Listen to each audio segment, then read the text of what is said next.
Hi everybody, how's everyone doing? Welcome to Keene State in beautiful Keene, New Hampshire. Thank you all for coming. And I know you're all here to hear me speak, so I'm going to be extra long-winded with this, if that's okay with you all. But my name is Mike Ollen. I'm a field organizer a little bit east of here with Organizing for America. I wanted to start today by telling you a little bit about myself and a little bit about what we're doing here in the Granite State to make sure that President Obama and Vice President Biden get 4 more years in the White House.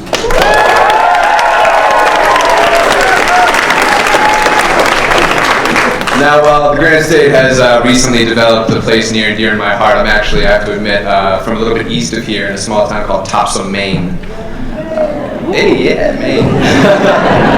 And I grew up in Topsom, and it was a pretty typical middle-class upbringing. I grew up in a small white house in the corner of a suburban neighborhood. I had one older brother, and he and I grew up, with food on the table, clothes on our back. We had good health care, and we were able to attend our local public school. We were comfortable, and when it came time for us to go to school, each of us was fortunate enough to go to a 4-year university. And while my brother had graduated in 2010, I finished up at Northeastern in December of 2011. And that fall, my brother had made a really interesting decision that ended up affecting my outlook on the world pretty significantly. And Dan had decided to enlist in the United States Army.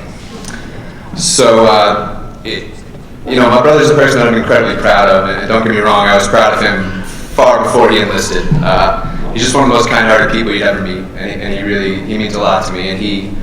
So here he was in January, heading off to basic training at Fort Jackson in South Carolina. And here I was, fresh out of school, a little scared, a little unsure of what the real world was going to bring me, but pretty excited to see what I could do. But in light of my brother's decision, one that was made not because he had no other options, he had a 4-year degree, it was made because he was so proud of that little white house in that little suburban neighborhood that he thought that he wouldn't have had a chance to grow up the way we did in any other country, and he was incredibly proud of how we had been raised, and he really wanted to give back, and so he chose to serve. And now I wasn't about to go ahead and enlist in the United States Army, but I was still passionate about doing something. I look back the last 10 years and what our country had gone through: an economic collapse, 2 wars in Iraq and Afghanistan, growing income inequality, all these problems that we faced.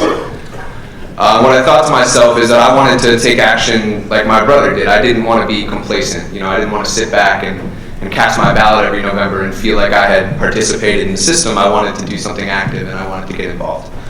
So when the time came for me to apply for jobs, I made sure to drop a line here to Organizing for America. And while I beamed with pride from a set of bleachers in South Carolina as my brother graduated from boot camp, I received a phone call actually setting up the interview that leads me to speak to you guys here today. And it seemed oddly appropriate that as he began his true service that I would start my efforts here in the Granite State. And don't get me wrong, I don't mean to equate what I do with the service that he gives to his country, but I like to joke with my brother that we're each fighting for America in our own little way.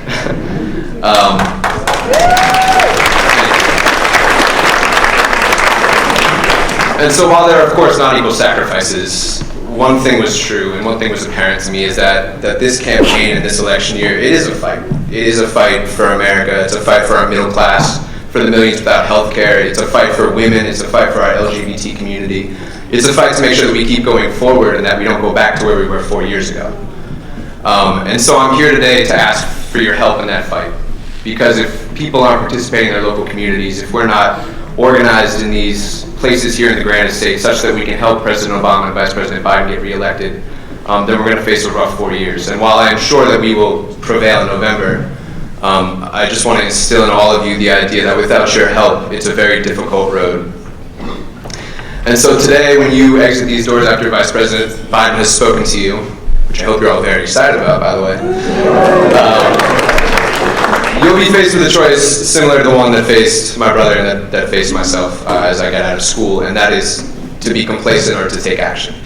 When you leave here today, a couple of our incredible local organizers, Leah and Megan, will be waiting with clipboards, offering you guys to sign up for a couple of local upcoming events right here in Keene. I'm not sure if you guys know where the office is, but we have an office at 294 West Street over near the Panera and the CVS, for those of you who aren't aware. And this Saturday, actually at 11 o'clock, we're kicking off a canvass, going door to door here in your local community, local people talking to local people about the president, about how we can help him get reelected. If door to door isn't your thing, all day Wednesday and Wednesday evening, Megan and Leah will be hosting a phone bank in the Keene office, as well as on Thursday evening at 5 p.m.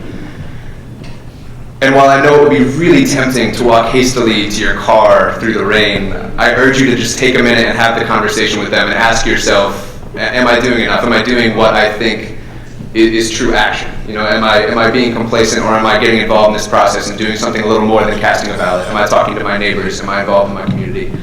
And I urge you to take a moment to think about that and really decide that you can give maybe just an hour of your week, or just swing in the Keene office when you have a moment and really help out this president.